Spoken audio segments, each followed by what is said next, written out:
புதினா கலவை சட்னி செய்ய தேவையான பொருட்கள்: சின்ன வெங்காயம், பூண்டு, இஞ்சி, பச்சை மிளகா, வரமிளகா, தேங்காய், கருவேப்பிலை, கொத்தமல்லி தழை, புதினா, ஒரே ஒரு தக்காளி. இப்போ அதை எப்படி செய்யலாங்கிறத பார்க்கலாங்க. முதல்ல ஒரு கடாயில் எண்ணெய் விட்டுக்கோங்க. எண்ணெய் விட்டதும் 2 கைப்பிடி சின்ன வெங்காயம்,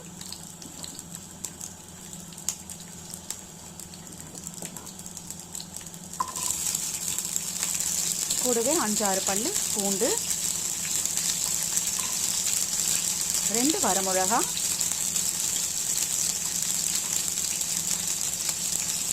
2 பச்சை மிளகா,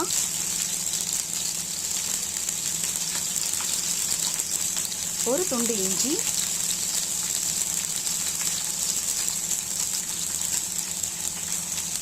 ஒரே ஒரு தக்காளி, அதை கட் பண்ணி ஆட் பண்ணிக்கோங்க.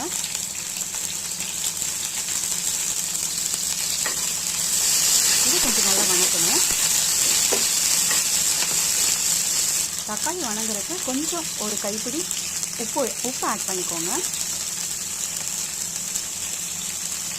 ஒரு கைப்பிடி கருவேப்பிலை, கொத்தமல்லி தழை, அப்புறம் ஒரே ஒரு கைப்பிடி புதினா.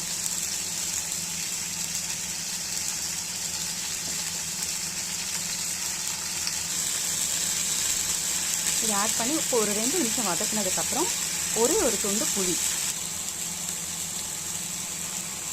அப்புறம் ஒரு கைப்பிடி தேங்காய். அவ்வளோதாங்க. இது ஒரு 2 நிமிஷம் வதக்கினா போதும். வதக்கினதுக்கப்புறமா நம்ம அரைச்சி எடுத்துக்கலாம். அரைச்சிங்கன்னா டேஸ்டியான சட்னி ரெடி. இதுக்கு நம்ம தாளிப்பு செஞ்சுக்கலாம். ஒரு கடாயில் எண்ணெய், கடுகு, உளுந்து, கருவேப்பிலை, அவ்வளோதான். இது வணக்கினதுக்கப்புறம் சட்னி எடுத்து ஊற்றிடுங்க. டேஸ்டியான சட்னி ரெடி.